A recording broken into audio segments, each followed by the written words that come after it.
Hi guys, Mrs. Albert's here and welcome back to my channel. Let's begin.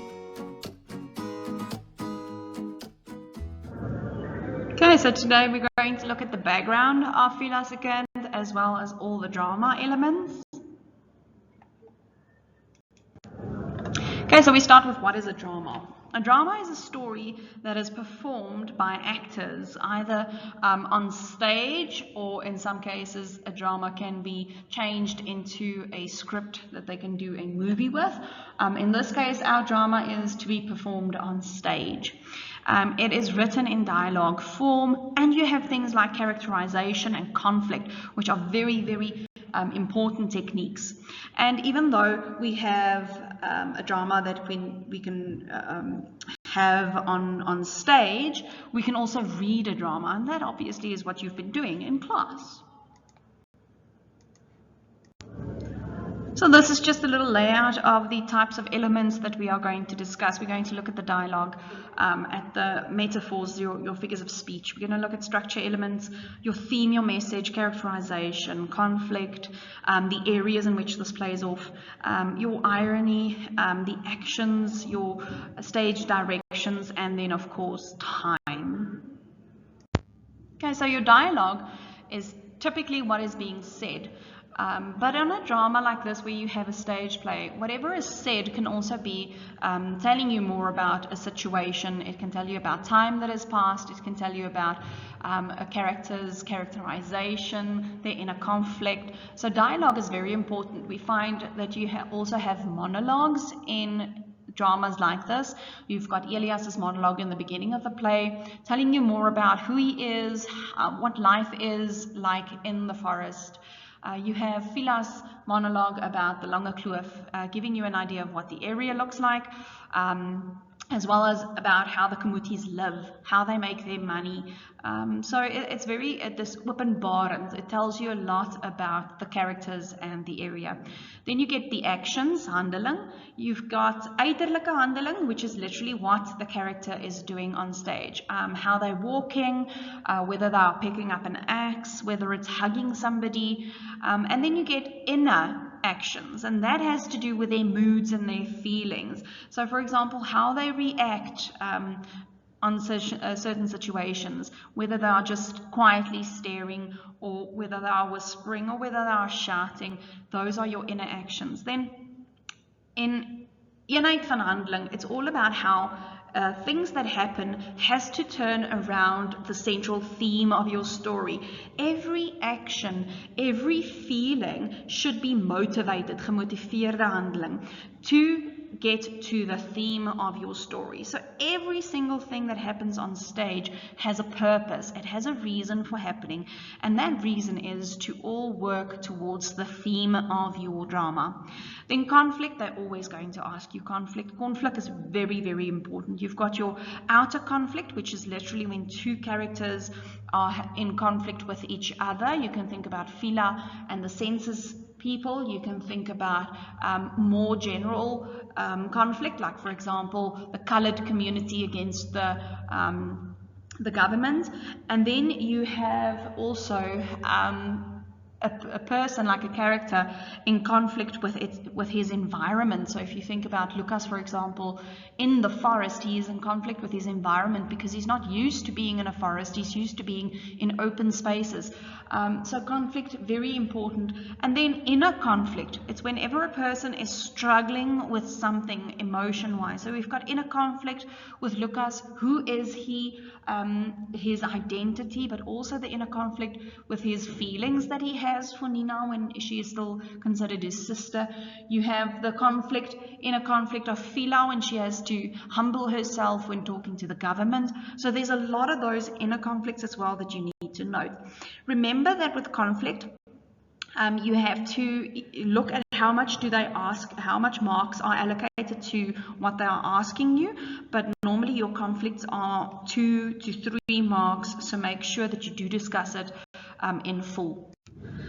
Karakteruitbeelding, that is how your character looks to the audience, how they act, and also it encompasses what they say. So when you see a character on stage, you need to be able to form a little bit of an idea about them. So if you think about how Lucas is dressed when he is with the Motifs versus how he is dressed later when he is with the Van Rooyens. That, for example, tells you a lot about their circumstances. When you look at how Elias is dressed on stage versus how FIELA or Symbolic is dressed on stage, those types of things tell you more about the character. So you can almost make deductions about a character's life and their circumstances by looking at their presentation, how they are presented on stage.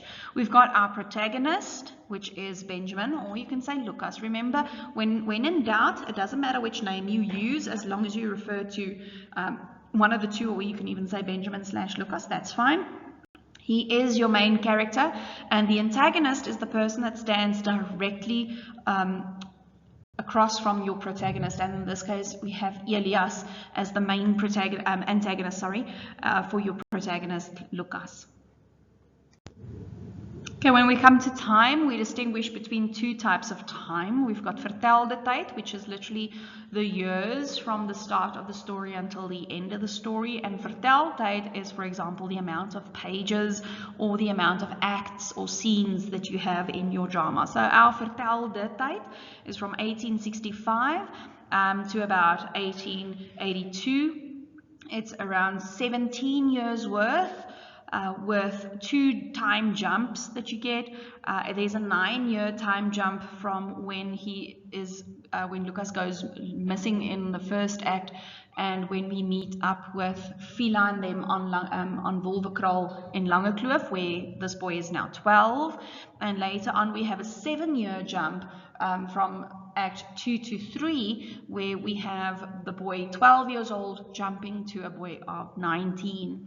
Your vertel tyd, you have 3 acts, 3 main episodes. We've got the first episode where we have basically the change from where the boy goes missing in the forest up until the second period where we have the transformation from Benjamin to Lucas, and then the third period about Lucas's struggle to find his identity. Now, please make sure that you learn the difference between the two, because if you misunderstand a question and they ask you vertel dit tyd, and you tell them that it's in 3 acts or 3 different periods, then you will be wrong. If they ask you vertel tyd and you say that it's been 17 years, then you'll have the question wrong.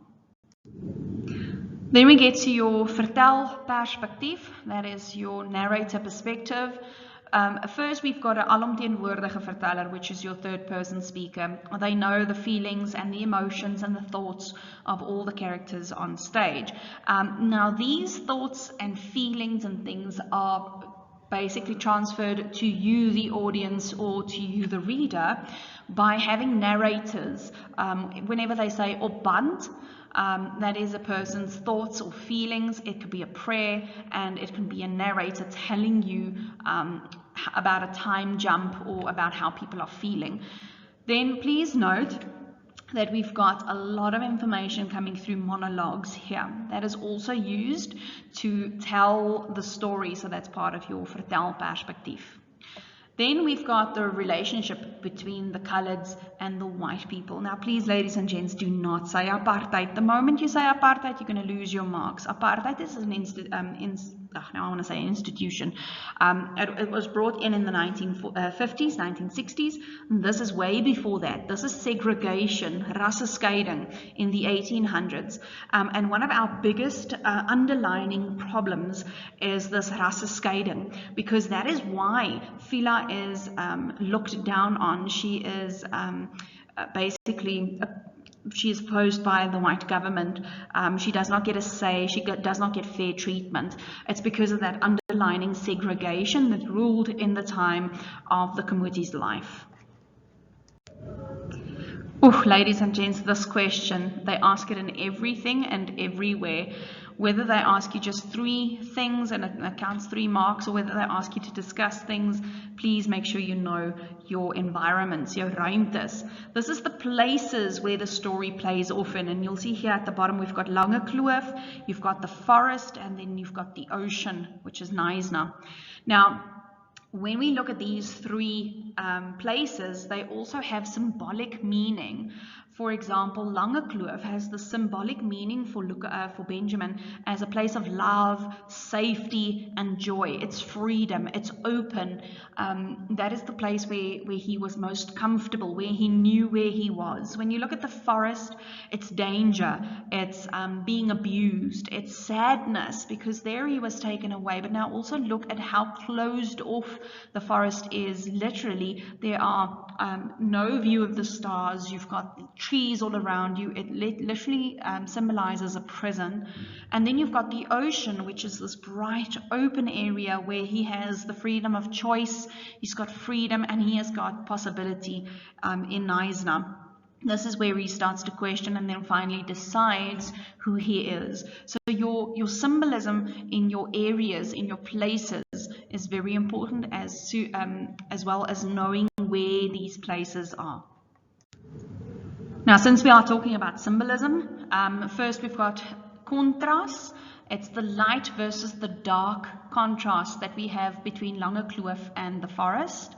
So Langekloof has light because there it is freedom and happiness and love. And then you have the forest, which is dark, and it also represents Benjamin's, Lucas's feelings, how he has a dark, depressed mood when he is in the forest.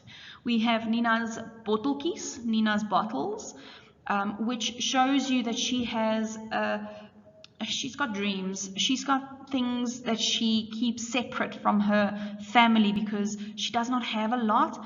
So she has these bottles, which to her means the world. She hides them, and later on she goes to visit them when she says goodbye to the forest. So there's almost a way of the bottles representing her childhood versus her adulthood, where she goes back and says goodbye to her bottles and leaving them there. But it is to show that she does not have a lot of possessions. She holds on to the little things in life. Then we've got Benjamin's double name. You'll see in your drama as you are reading, one moment he's called Lucas, one moment he's Benjamin. It's the symbolic, it's symbolic of his identity crisis, how he does not know who he is at the end of the day. You are not sure who he is at the end of the day. And then we've got FIELA and her symbolic love, her religious, I want to say, steadfastness. She is a symbol of love and kindness, that person that never ever gives up on you. So she becomes a symbol for him as a strong, loving person for her family.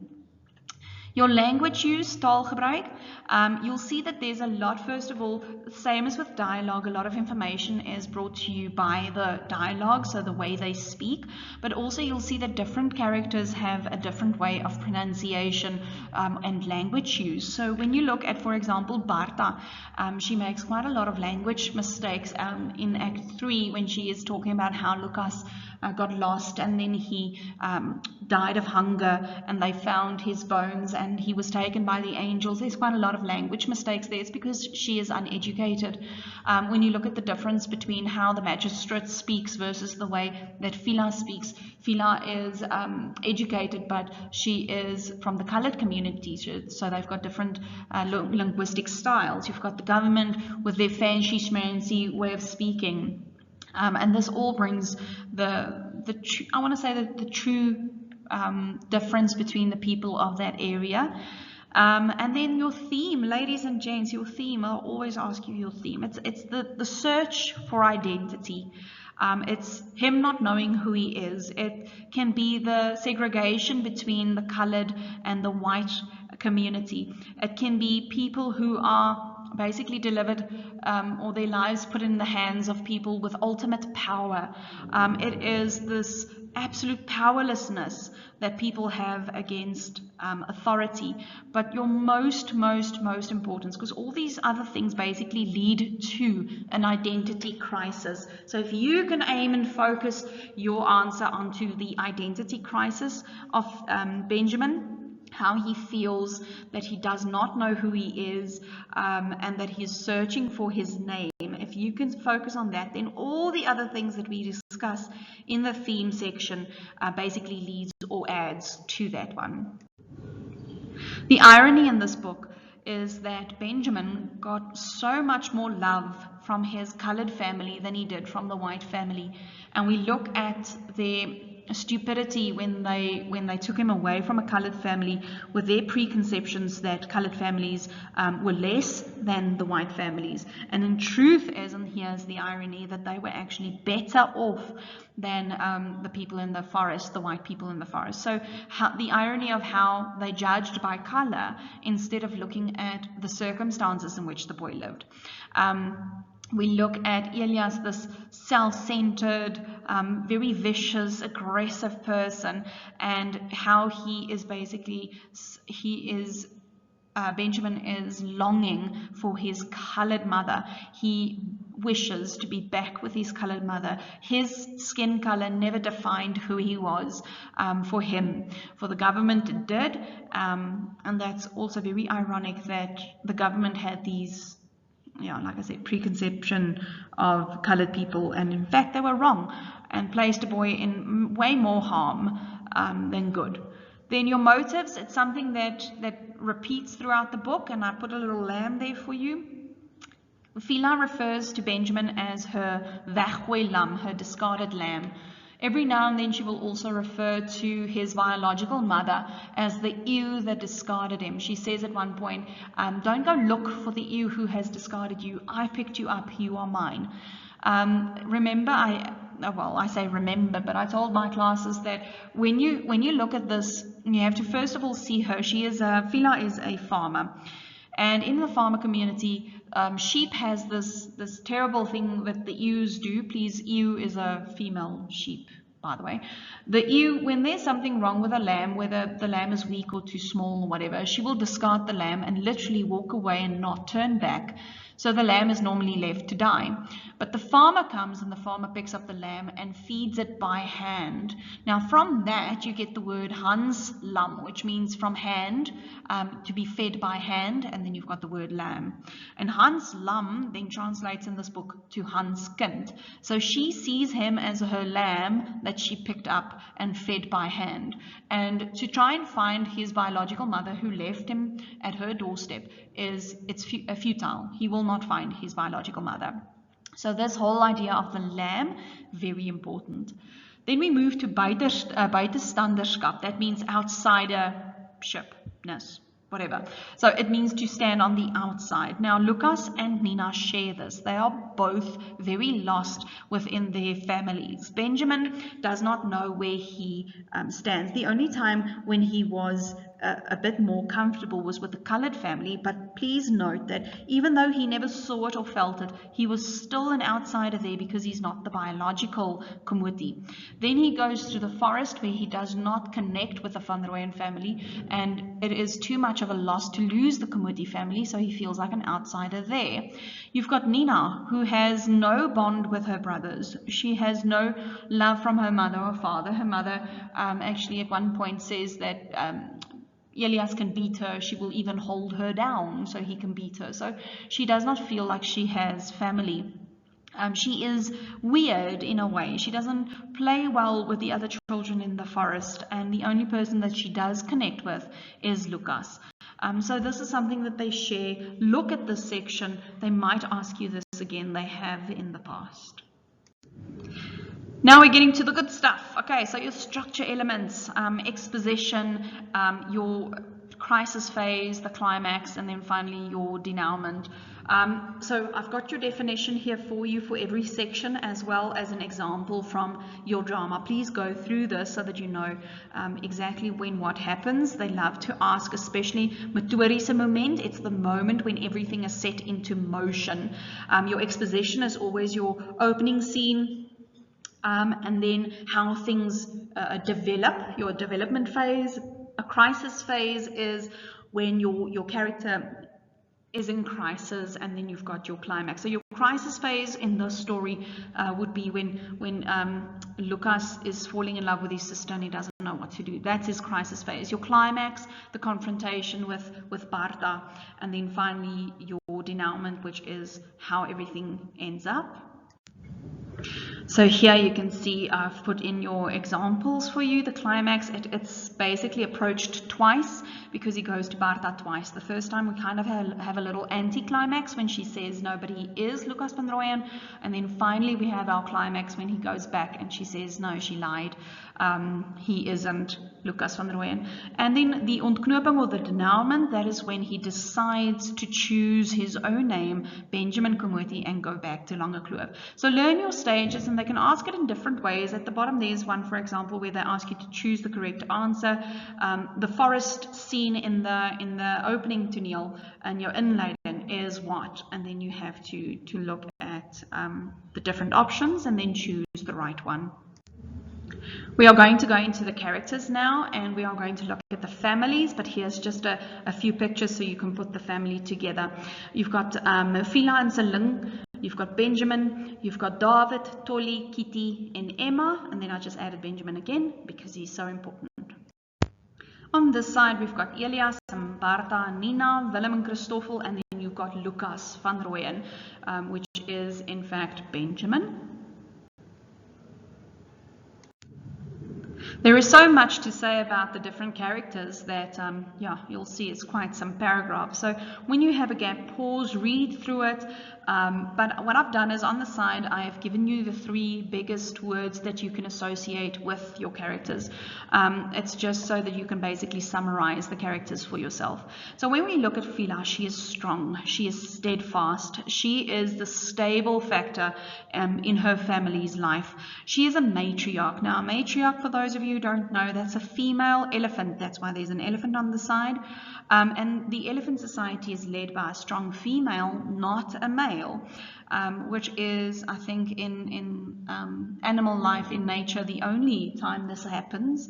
And a matriarch is a very strong leader. And she is very, very religious. You'll see right through the book that she always goes back to the Bible. She always prays. She has this firm belief in God. And she has a lot of compassion for people. She takes the circumstances that she has been dealt and she works with it. She deals with it. She is humble in certain ways when she gets to the government, but she is also very proud when you look at how she wants her son to be presented when he goes to Neisner. How she doesn't want him to look poor or disheveled. She really is a proud person as well. I've placed your characters in a way in contrast. Please also note that they can ask you some similarities between FIELA and Bartha. And so you'll have to be very careful of what they ask. But they mostly ask the opposing characters, how they differ from each other. They also could have Elias and FIELA, for example, as characters that you have to compare or contrast. So I've got them a little bit side by side for you. So Bartha van Rooyen, she is weak, she is passive, she's tragic. In a way, we have to feel sorry for her because she probably grew up with abuse and then married into abuse. She does not know better. She is not educated. She just accepts being poor and being mistreated. She doesn't even fight for her children. She endures Elias's verbal and physical abuses. She is passive. She allows Elias to beat her children. And also she is physically, she looks like she is moving backwards. She is getting weaker as the story progresses. My Seling, really one of my favorite characters. He's such a kind-hearted soul. He's physically weak, but he is emotionally strong. He is the person that FIELA goes to when she has questions. Even though she sometimes bites and snaps at him, he is the one she asks, you know, if he believes that a boy of 3 could walk all the way through. She is the one that, you know, goes to him to ask for advice. So he is really a emotionally strong person. However, his health is not good. His health deteriorated, especially after the death of David and the loss of his son Benjamin. We have really a person that he's good-natured, he's soft-spoken, really a polar opposite to our FIELA. Ugh, and then Elias. He's lazy, He's unreasonable and he is aggressive. He is sly, he's uncivilized. In a way, he's actually a weakling, because the only way that he gets his way is through violence. We know through reading this book that he is so lazy that he doesn't even get up to look for his son in the first act. He makes his children work instead of him doing it himself. He's got really little insight, in a way, to other people's feelings. He feels very sorry for himself, and he's very unfair in the way that he reacts towards his wife and his children.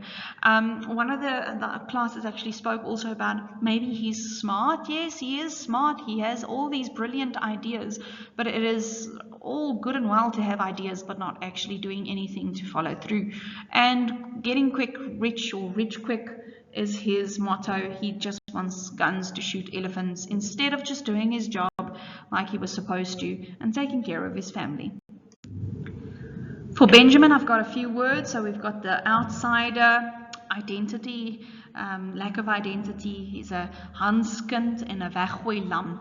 These words all describe Benjamin. So he is FIELA's Hanskind, which means her foundling. He is the person that suffers most, I think, in the story. He's the main character. He does not have an identity. Both worlds he lives in, the forest as well as Langekloof, is not really his true identity. He basically, his whole entire life is uprooted and changed by one person. He is confused. He's got this inner struggle. You know, he's constantly got this question of who he is. He feels like he's nobody. This child really has been changed, and in a bad way, by I want to say greed, not greed, by one person's, I want to say his view. Lange made this happen because Lange was angry, possibly at FIELA, for being so feisty and so much to say and talking back at him. And it's really sad, everything that Benjamin has to go through, the punishment, the physical abuse, the emotional upendedness, his not knowing who he is. It's a terrible thing that he goes through. So Nina is the wild child. She's wild, she's got a strong personality, and she's eieweelig, which means she follows her own will. She is the youngest of the Van Rooyen children, but she is not somebody that Elias can control. And because of that, she is in constant conflict with her father. I think she endures a lot of suffering as well because of it. And when Benjamin comes, she forms a really close relationship with him because he is closer in age to her, as well as the fact that she doesn't really have a relationship with her other two brothers. She does not have her mother to protect her, where you now have Benjamin who covers for her. He helps her, he supports her, and that is one of the reasons why she is so dependent on him.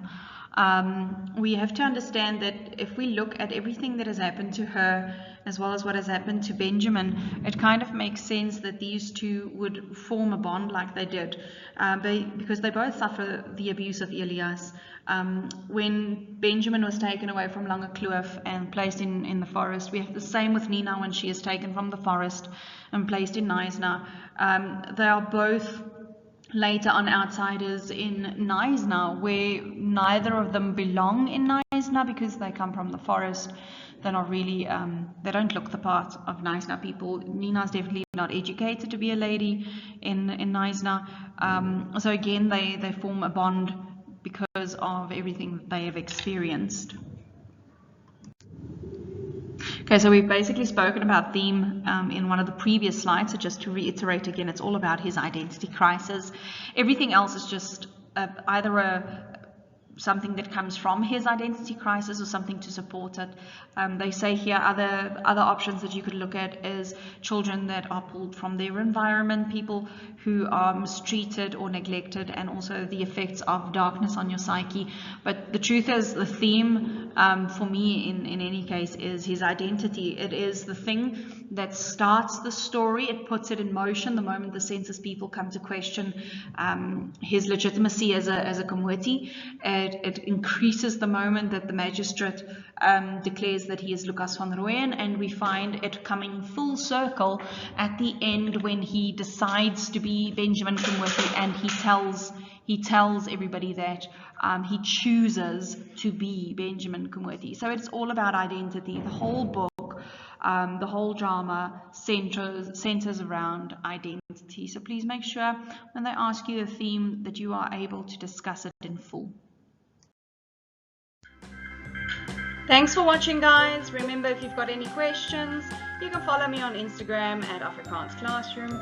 Please subscribe to my channel for more videos, like and share.